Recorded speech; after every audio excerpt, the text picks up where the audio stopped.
All right, good afternoon again, everyone, and welcome to our first webinar of 2020, the new year, the new decade. If you're new to WorkWell NYC, welcome. We are the city's worksite wellness program, and we are here to help all city employees live healthy and active lifestyles. And we do that by providing health and well-being services and programming and resources at city worksites and beyond. And we know that health is not just, whether you're sick or not.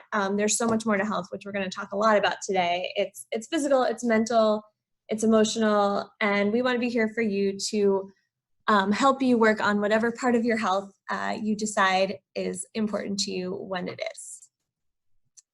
So welcome. My name is Marissa Frieder. I'm the Assistant Director of Programming for WorkWell NYC. And I have two very special guests with us today.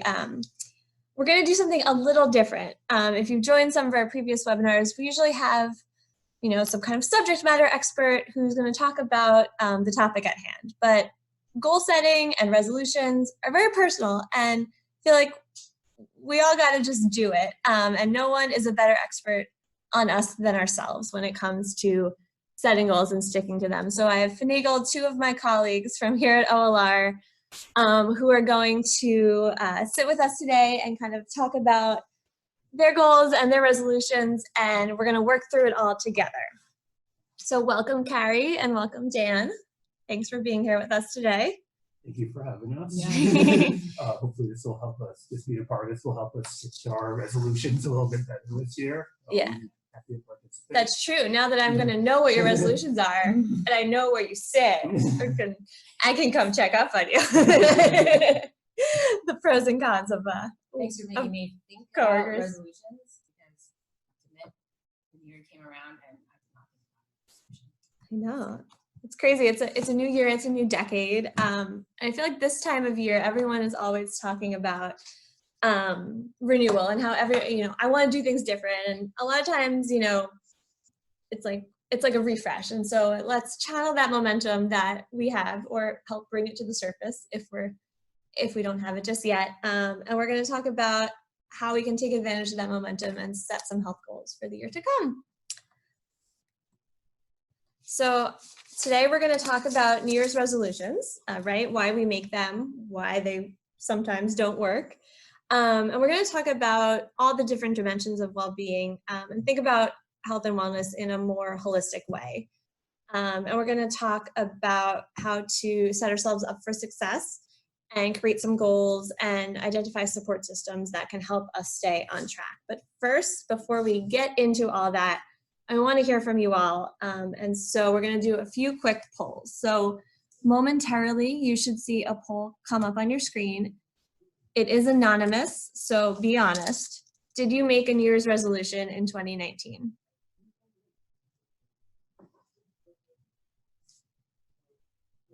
All right, the answers are coming in. All right, so about half of us did, half of us didn't, and a few of us forgot, believe it or not, which is indicative of how New Year's resolutions tend to go. So here's my follow-up question. Remember, it's anonymous, but did you keep your resolution from last year? I'll give a couple minutes for everyone to try to remember.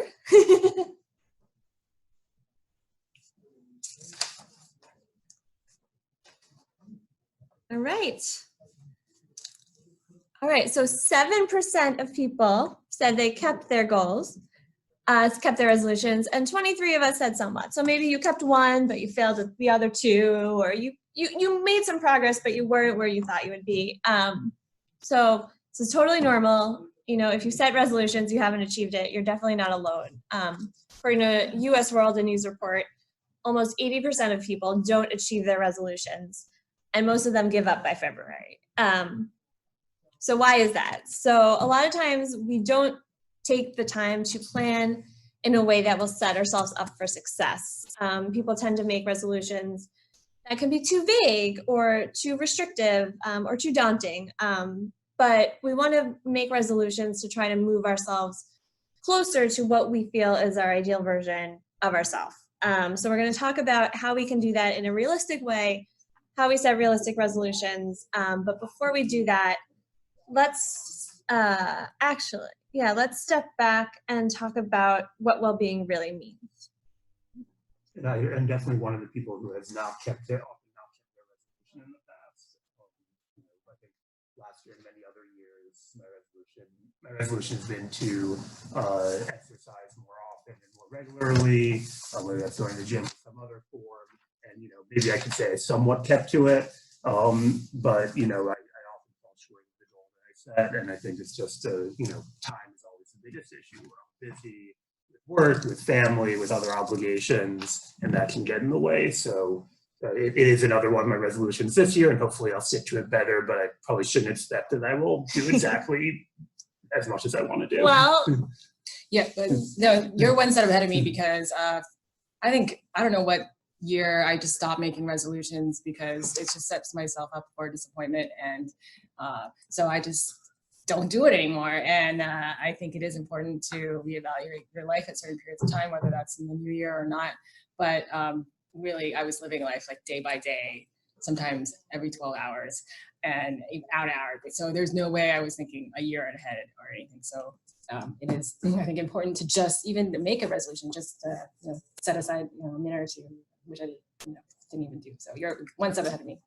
Well, I think that's another thing. We were talking about resolutions, but sometimes you're not ready to make a change at the beginning of a year, or, you bite off more than you can chew. I hear, Dan, it sounds like you have like rose-colored glasses. You're like, yes, there are all these things I want to do. And then it's like, wait, but there are only 24 hours a day and I do have family commitments. And so I think it's, setting goals when we are ready to set them and make a plan to follow through that is realistic, because that January momentum is going to fade. And so how do we kind of plan for that? And so making goals are realistic. People will say, oh, my goal is to go to the gym 5 times a week, or my New Year's resolution is to pay off all my debt. But if you have 6 figures of debt, you might not be able to pay that off in a year, but like, what progress can you make towards that? Or, if you've never gone to the gym before, 5 days a week is going to be a big life change, but maybe you could go twice a week, or, maybe you scale it up. And so we'll talk about strategies to help you guys. So we walk away and you're both feeling like, I got this. And hopefully for all of you who are listening as well.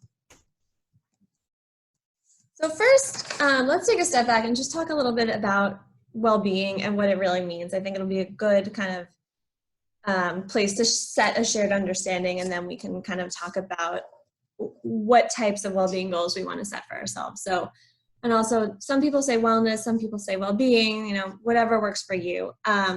But let's talk about what wellness really is. And I love this definition.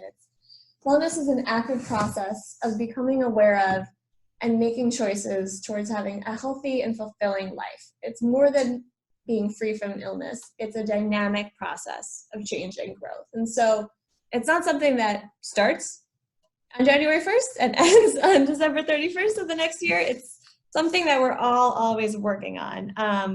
And it's something that I think can be really self-directed or self-driven. Your doctor can say, oh yes, your physical health is good. But if you need to feel healthy, it's a very personal kind of thing. And I think wellness is all about trying to be our best self. And so I'm going to talk about some of the different aspects of wellness. There's this idea, or let's talk about first, wellness.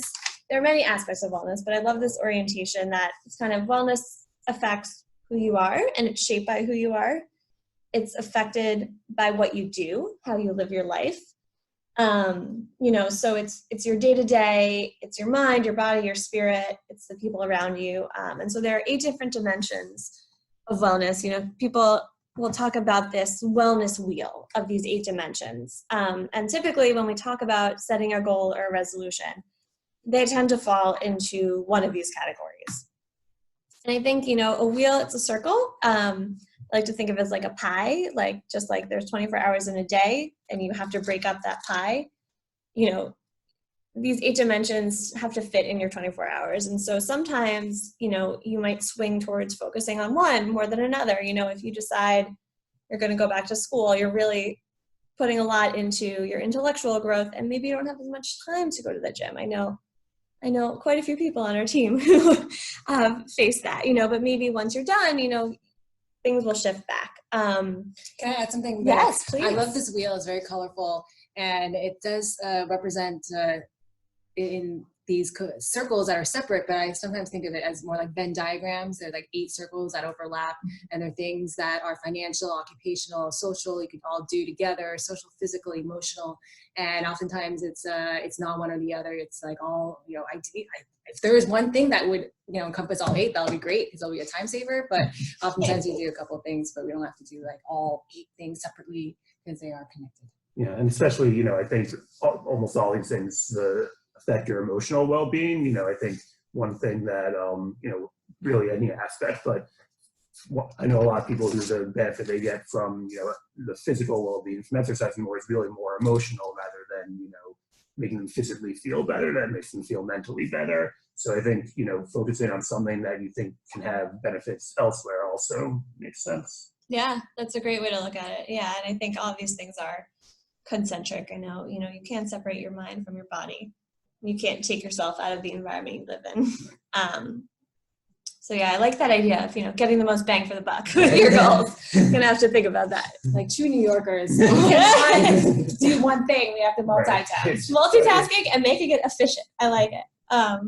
But before we kind of jump into figuring out our goals, I just want to go quickly through what these dimensions of wellness are, so everyone kind of has a sense of what we're talking about. So I'm going to start with, at the top corner, with our emotional well-being, which is about kind of understanding ourselves, sharing our feelings, and being able to cope with the challenges life can bring. And I like to say that's not about, it's not about whether you're happy or whether you're sad, but it's, you know, being able to manage when you're happy and manage when you're sad.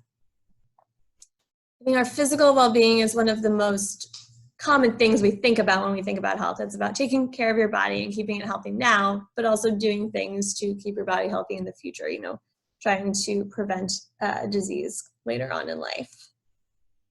Our social well-being is all about having people in our lives that care about us, that we can connect to, and that can support us. I think, you know, humans are social creatures.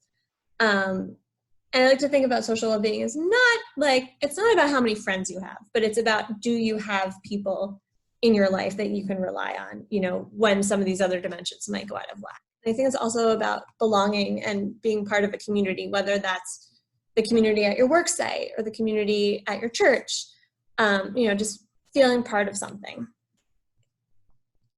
Our occupational well-being is all about utilizing the talents and the skills and the knowledge that we have to contribute to the world in a productive way and being satisfied by that. And I think, you know, we're all on our way to occupational well-being because we're all steadily employed with the City of New York. So you can give yourself a pat on the back for that. And also, by steadily.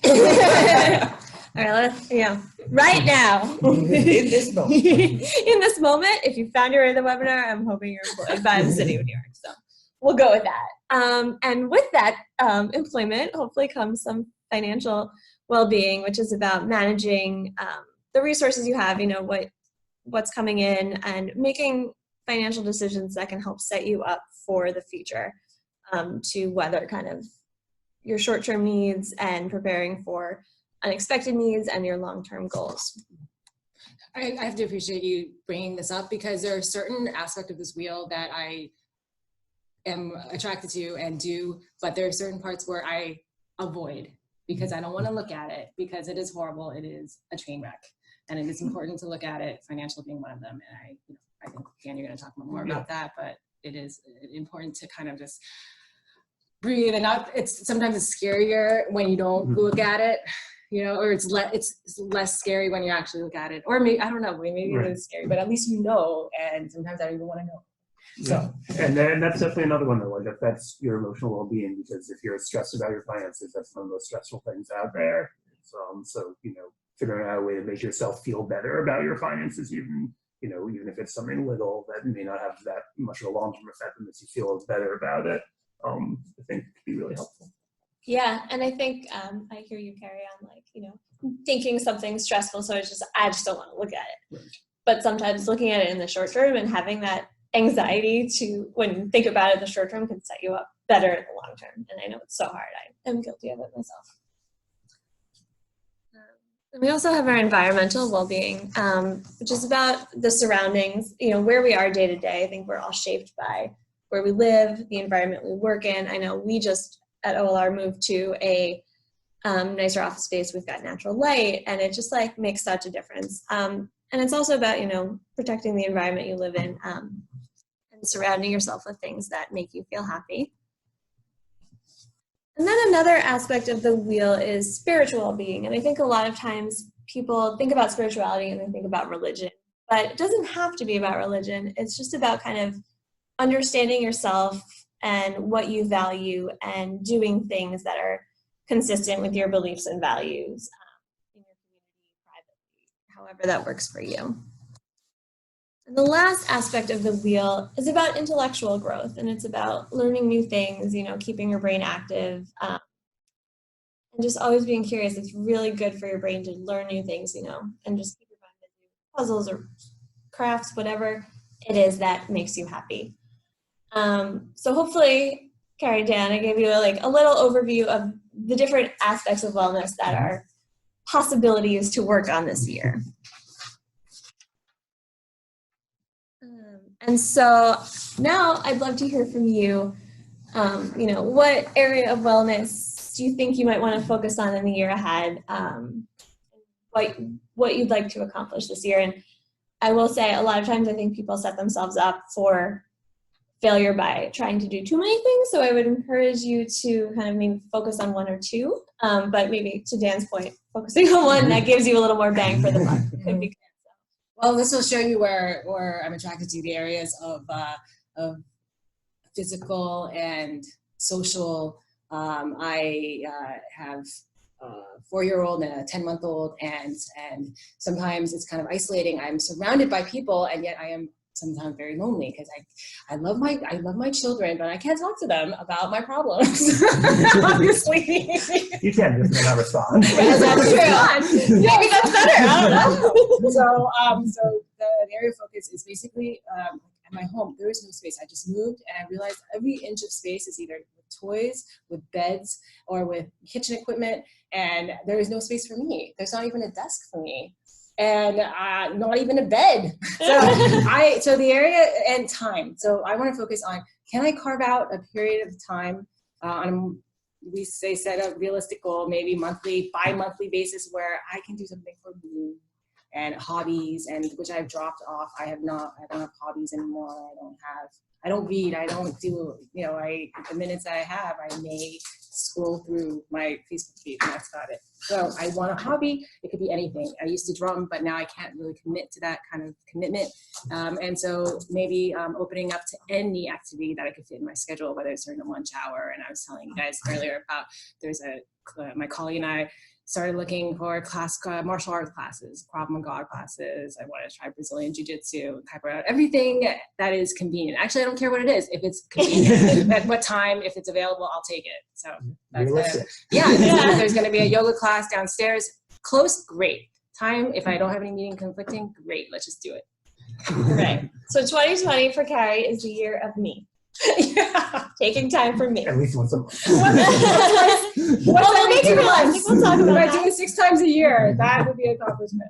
Yeah. Listen, I think it's all about, a lot of times, something from nothing. It sounds like, you are focusing a lot on being a mom, and you just need to swing back a little bit more to the other side of the pendulum and take care of yourself and focus on things that will help you feel like your best self. And for me, I think there are a lot of things I want to do. There are the things that have been constants, I feel like, all the time, which is, more physical activity, be healthier, read more. But in terms of kind of a concrete goal for this year, something I wanted to do was on the financial aspect, is kind of develop a longer term financial plan for kind of my life. I think it's kind of been playing it by ear up to this point in my life, and I think it's the time to really sit down with someone who knows what they're talking about and make a plan. And obviously, being at OLR, where deferred comp is, we do have the benefit of having access to that, as every city employee does. And, that's something that I want to work on. Awesome. So hopefully by this time last year, Dan will have finances in order, and Carrie will have a million new hobbies, or maybe just one or two. So So yeah, now I want to kind of talk to everybody. Not Carrie and Dan are here in the room with me, but this is really, this is a webinar for everyone to kind of self-reflect and think about goals they might want to set for themselves. And so I encourage you, there was a worksheet that was linked in the confirmation email. It should be going in the chat as well.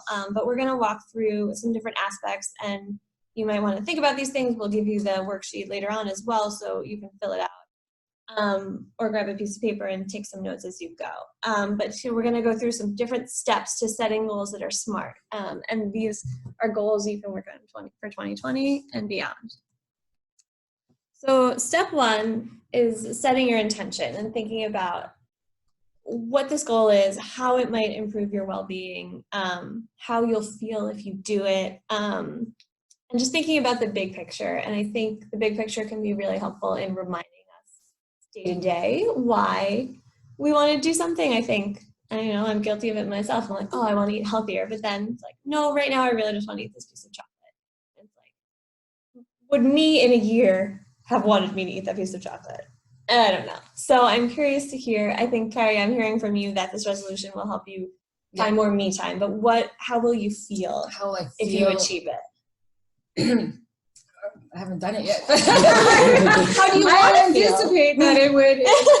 I anticipate that I will be able to be in more touch with my body. I feel disembodied, because when you don't deal with your health, I was actually physically sick. My kids got strep throat twice. And my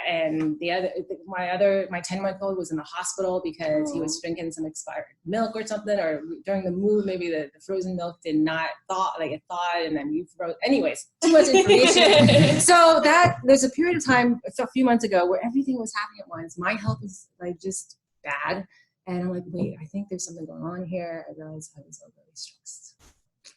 And so I hope that I will be healthier. The kids will be healthier. I'm speaking up, and that it would improve my health, my physical health, and my mental health. Everything. Again, it's all connected. My spiritual health. I haven't thought about spirituality at all. So, and I'm not a joiner. So I don't do the church. I don't do that. Sitting on. But I do. I'm a kind of a Buddhist in the sense of. And a Taoist in the sense that everything, I think all the religions, all the spirituality is good. You just pick what works for you. So that would, so I'm just hoping if when I say do it 6 times a year, that's kind of like high for me. That's a high bar. If I do it once this year, I will be very happy. And so I think if I just lower my bar, and then, so I won't set myself up for excitement. If I don't do it this year, hey, give myself a break. Also be able to forgive yourself because there's things that arise that you can't control, and to be okay with that. So that's kind of I think a lot of times we are really hard on ourselves because we have such high expectations for ourselves. And I think you said, you touched on this little, like being kind to yourself and like working towards something, and like maybe at this point next year, you'll feel a little more in touch with your body, or a little less stressed. You might not, no one's ever going to be not stressed at all, especially as a mom, I can only imagine. Little germ incubators. Yeah. Oof. I don't want to discourage anyone from having them. You just have to consider how they'll affect your well-being. It's very valid.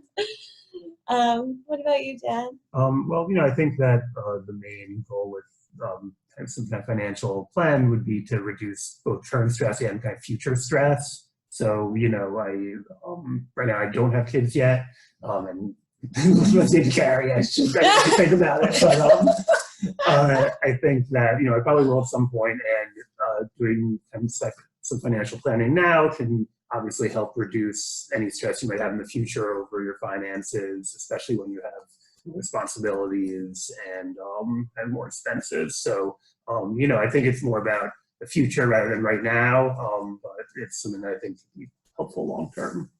Yeah, I know it's like that delayed gratification. A lot of times our goals are things we want to do in the future, and we just have to, do what we can to set ourselves up for that, even though we might not reap the benefits right now. There's one thing I remember back in the day when I did read, there was one thing that I read that said,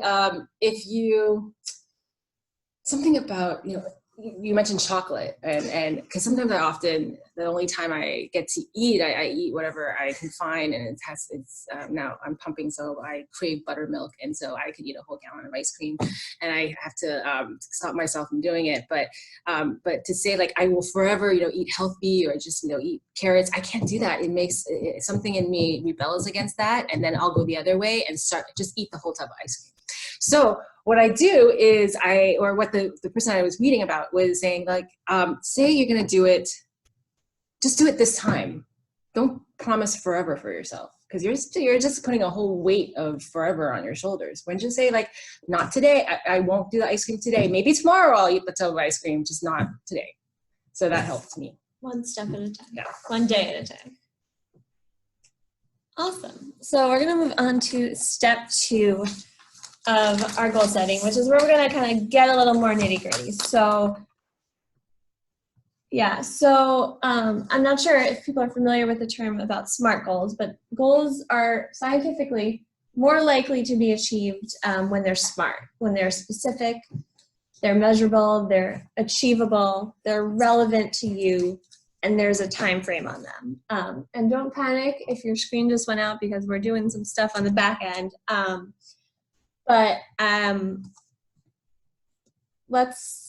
Carrie and Dan, let's just go ahead and kind of talk about your goals, and we'll go through one by one about how we can make them SMART. So, Carrie, what I'm hearing from you is you want to do anything, anything to focus on yourself and take care of your body and your mind a little bit more. So, how can we be specific so at the end of the year if you actually did that? Like, how can you wake up and say, okay, I know what I'm going to do today for this? Yeah, if I set it, if I put it in my calendar, if I actually go ahead and look, there's so many resources, so many classes in New York, so many places that I can do here near work that I can do. It has to be during my lunch hour, because when I go home, I gotta go home. My kids, they send my kids to the precinct if I don't pick them up in an hour. So I gotta leave here at a certain time and to pick up the kids, and so in the mornings, forget about it. So sometimes I can go to a class. Right. So That participating would be affordable. Perhaps now free. Well, better if it's free. Very high expectations. All right, Carrie's looking to participate in some kind of class or activity, preferably low cost, during her lunch hour. That is something she can focus on for herself. So how are you going to track that? Let's make it measurable. How are you going to hold yourself accountable to that goal? Is it maybe you want to say, I think I heard you say before, like 6 times a year you want to do something? Yeah, like, that would be a good. Every other month. Every other month. Okay, so every other month, at the end of the month, Carrie's going to look back and say, oh, okay, I did at least one thing for myself. Hopefully, it's an experience that you can remember, but I also, writing it down or like kind of taking notes when you do it could be great. And I heard you talk about making it achievable in that we're not going to do this every week, right? We're going to try to do it every other month because I think it sounds like your life is busy. Yeah, and then the nature of the job that we do at OLR is that there are times when there is no time to even really plan or breathe or so it has to be flexible too. If I don't get it done in those 2 weeks, maybe next month. Maybe next month when things are. Things always pop up at work, even in every job. Things pop up to prevent you from doing what you were planning. So I think we talked about a lot being like a time for yourself and accepting when you just can't get things done that you may want to get done. Right. You can't always say, excuse me, boss, I have to go because I have a lunchtime class to attend if there's some kind of labor relations crisis going on. So I okay, something flexible. It sounds like maybe something you can pop into that you're not really like I cannot sign a lifetime commitment or yes, it is. It has to be an ad hoc, pay per class, or again, free. And so when we talk about making something relevant, I think about that as like something you're really motivated to achieve, and it's like, why? We have to make it relevant. Like, I want to do this for me because. And I think it's also about, given the realities of your life, like what can you accomplish? Relevant, I think it's good. One, it is to, be, I think stress is such a, realize how much it's causing so much my physical self is really it's causing my physical health to deteriorate. So I need this. To be Right. healthy for myself and for my kids. I got to be there for the kids. All right. So relevant. It's for Carrie and her kids. All right. And because I physically I can't pick them up if I'm not healthy and feed them and brush their teeth. So They need you. and then I need me too. Like I gotta also think about myself. It's almost like that airplane thing where breathe yourself first, and then Put take your care of oxygen the other mask people. on. And sometimes I put people above me, and that doesn't help. Doesn't work. I feel like, Or long term, it might help short term, but over time. I feel like that's your big picture. It sounds like is putting yourself before others Yeah. in all ways. Just a casual, small goal. And making your goal time bound. I think I heard you say, something every other month. And so maybe by the end of the year that you could have achieved. By the end of the year, if I could times. do like 4 to 8 things, I'm happy. I think that sounds great. Does that feel like a more concrete goal? Yeah, I think so. Awesome. All right. Well, Carrie's set. Good luck. You're on your own now. So let's talk about Dan and his financial planning. So I think I was really conscious of these kinds of things when I was preparing for this, and I was kind of conscious of past resolutions I may not have stuck to, and kind of tried to think of one that may be more reasonable. So for this, it's kind of a first step. I think the first step is talking to someone who actually knows what they're talking about when it comes to this. So deferred comp offers, I think, consultations with financial advisors. So my first kind of step in this, then we can see what comes after that, is to set up an appointment for that. Yeah, and for everyone who's on the line, if you're not aware, based out of the Office of Labor Relations, the deferred compensation plan is something that's available to all city employees. It's a retirement plan, and they do have financial advisors who you can meet with for a fairly subsidized cost that really are there just to help you set yourself up for success. And I'll share that information later on for anyone else who's like, yes, I'd like to make that my goal too. So I think it sounds like speaking with deferred comp is your first kind of achievement. So that's your first measure of success, it sounds like. Setting up the appointment and actually having the appointment. Setting up the appointment, yeah. And I think another thing about making your goal measurable too is you can set mini goals. Like, okay, I'm going to make the appointment. And then that's your first goal and you've checked it off. You're like, all right, I did it. Then I have to, do what is recommended for me at the appointment. And that can be a whole nother goal setting strategy. We've only got an hour here, so. So is this something you think you can achieve? Yes, I think I gave myself a pretty, and especially this first step seems like a pretty, I hope. Yeah. If I can't set an appointment and go to it, then it seems like I have bigger problems. Well, sometimes life gets in the way. It's true. Sometimes the things that sound simple are harder than they seem. And hopefully when you go to the financial planner, they will give you some goals that are achievable. And, you can kind of use this framework to kind of figure out where you're going forward from there. And in terms of relevance, it sounds like this is something that you want to kind of set yourself up for your family and your future. Is that correct? That sounds right. So financial security, very relevant and important to you. That's your why. And it sounds like you are on it, on the nose. You already have something time bound. Did I hear you say by the end of a month or something? I didn't actually give myself a limit yet. But let's do end it. of the month for setting up the appointment sounds like a good goal. And then, whenever it's available. All right. Yeah. And I think that's also something good to keep in mind is like sometimes you want to set a goal like I'm going to see my primary care provider by the end of January, but you don't want to, set yourself up for disappointment if they don't have an appointment until February. Right. So I think, setting the goal that I will make the appointment by the end of the month and then I will work from there. Great. So I want to move on quick to step 3, which is kind of about planning for success. And I think we all start off the year, and even just sitting in this room, we have the best of intentions, but I think we've all acknowledged that life can get in the way, or your motivation could wane, or you might find yourself in a situation that makes it difficult for you to achieve your goal. You know, maybe the financial planning stops being a thing that you could have. It won't, don't worry, but you know, or maybe, I don't know, Carrie, What obstacles? changes I with think the problem- childcare or something. problem with me is that I feel like I don't put it as a top priority. Like when say my kid needs to go to the dentist, all these other things take precedent, and work and everything and family. And so I like these goals of going to the classes will just fall off. So since you want to look back at 2020 and say that it was a year where you took care of yourself, but you also don't want your kid to have a mouthful of cavities because you didn't take them to the dentist. What do you think you could do to plan for these obstacles or kind of set yourself up to work around them? Outlook is my friend. I think when I have something in the calendar, it's a time that it's kind of sacred. It's set, and then I plan around it. I know what I'm doing the next day, and then people can put meetings over it. And when they do, you know, obviously I can reschedule and not go because of work. It's top priority. But yeah, if I use the technology to force myself to around it.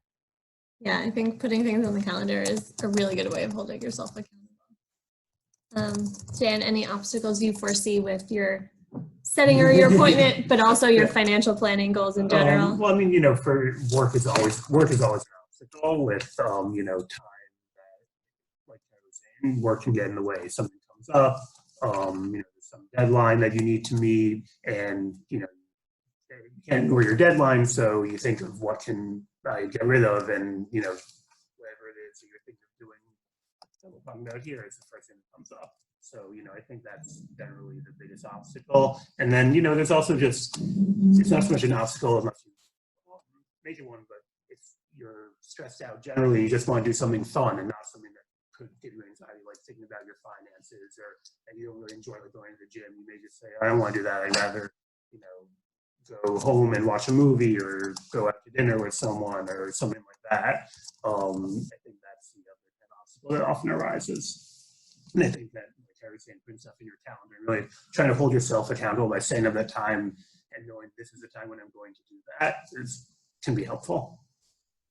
Awesome. And so the next kind of category I want people to think about is like, what do you have on your side? Like, what resources or support do you have to achieve your goal? So I know it sounds like the resource of access to a financial planner, the resources of Google. One Shower, Google Friends. I'm asking friends and asking them what kind of classes they take, that they like this or that. I'm asking my coworkers to also join in so we can have accountability that way. Love it. And we're in the middle of New York, where there are lots of classes and stuff around. Yeah. So another thing that I think is helpful for planning for successful goals is having support, and kind of identifying who in your life can help you reach your goal and how you want them to support you. Do you have any thoughts, either of you, on a support system you might need? It sounds like Harry, your coworkers maybe. Yeah, well, holding you accountable. part of being like kind of a mom, you start saying no to your friends when they ask you to stop, to the point where they stop asking you. And then you find yourself isolated and alone and desolate. And then you go, what happened? Where are my friends? I have nobody. so who in your life? So I think so reconnecting those connections is important. And getting in touch with those long lost friends, you know, who are all very busy, you know, but you just send the text. Now with technology, you send the text, the WhatsApp, whatever. And then personal and professional. I realized that I need professional help. So EAP, after that OLR, you know, thing about going to seek EAP, you know, and doing getting the professional help, because they're there for you. And sometimes your friends can help, but they have their own issues, and they need help too. And then, but it is, you know, when you say like you're an expert on yourself, I am not an expert on myself. I am actually the mystery to myself. So in a way, I think therapy is important to know yourself. In a way, oftentimes you're blinded, you project things onto others, and then you don't know exactly what's going on. You're actually quite, you know, there's a blind sight that because you're so in your head. So you have a professional that just talk it out, you know, give you a perspective, coupled with, you know, your real friends, where you get to go, like as Anne said, go do something fun, not for an objective reason, not for some like, utilitarian reason, it's just to have fun, just do it. That's the best thing sometimes. Yeah. Having fun is part of your well-being. So, it's all wrapped up. It's all has a good purpose.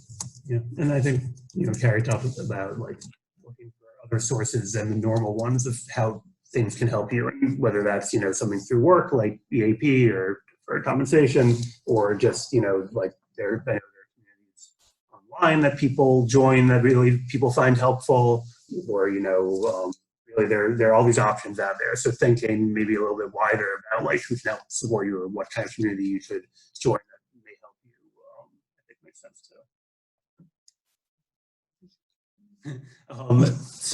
And for me, I like I said, there's deferred comp meeting with a financial planner there is something that can help me achieve this goal. Obviously, my family, and we talked about that's the reason I'm doing this, is kind of longer term planning for my family, and so that I think is a source of to encourage me to do this and to keep me focused on this goal. One thing that for all of you who are listening at home to think about when you're talking about seeking support, what I didn't really hear, I heard a lot of friends and professional help. I didn't hear my husband, my wife, my mom, whatever. And I think a lot of times it's important to think about who in your life you want to support you and how you want them to support you, because I think, or who you don't. Exactly where I'm going. Like, if you want to share a goal with your husband, but you don't want your husband to nag you to hold yourself accountable to that goal, that's okay. Think about like what will help you, not what will annoy you. And I'm just thinking about how I would feel. I was talking about this. I mean, I love all my family, but there's some that are toxic, and when I talk to them, it's not helpful. It's actually quite stressful and abusive. So sometimes figuring out who you should avoid at this period of time and who you can go to is an important distinction. It's all about understanding what you need and doing what will help you, right?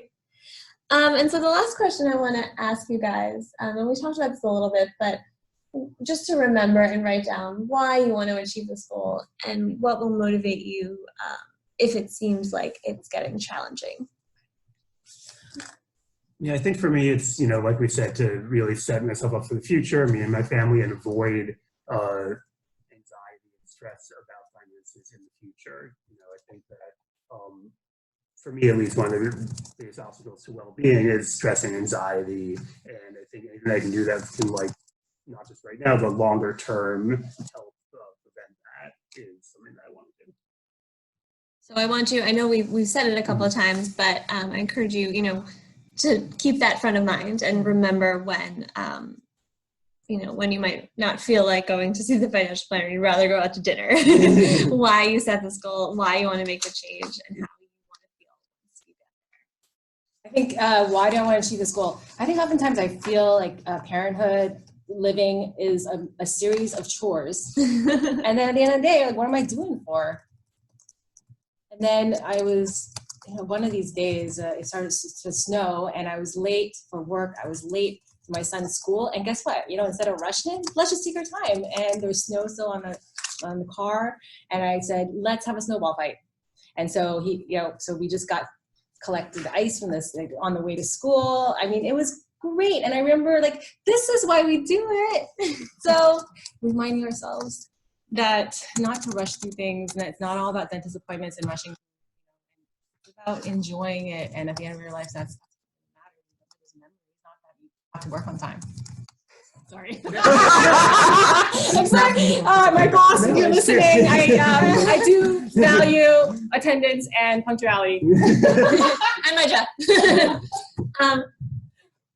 I feel like, Carrie, we will have a recording of this, but like what you just said, you just have to replay that. Mm-hmm. This is why I do it every time they're driving you crazy. Mm-hmm. So thank you both so much for sharing and sharing with us. I want to just kind of take a step back and share some general secrets for success with everyone who's listening. And I know you spoke about a lot of these already, so way to go.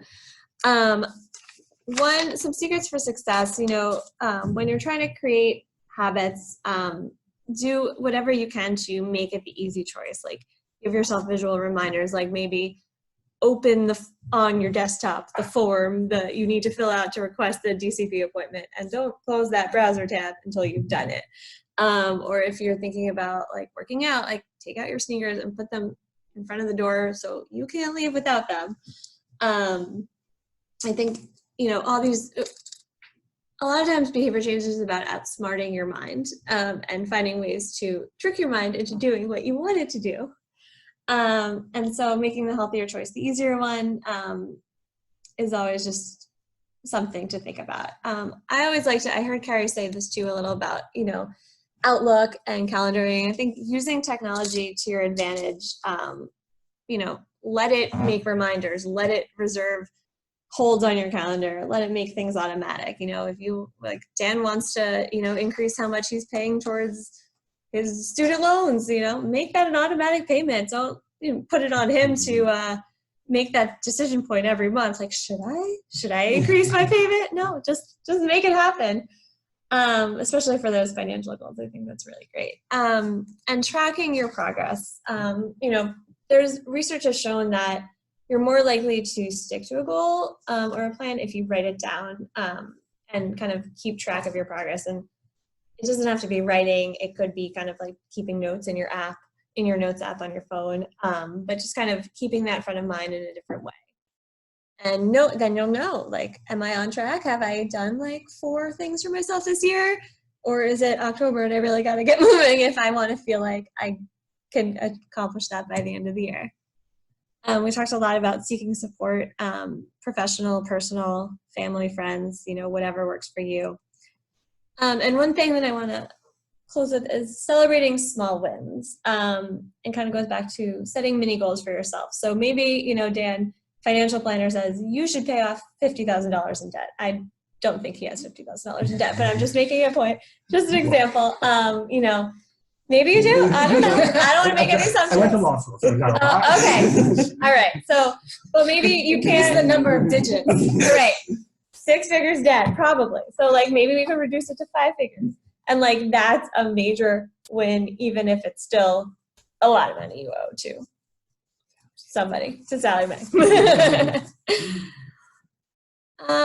And so the next step, now that we've kind of identified our big picture, we've kind of concretized a goal, and we've planned for things that might sidetrack us, is you just gotta take the leap and kind of pick a time to start working on your goal. I say no time like the present, and just do it, like that sneaker company says.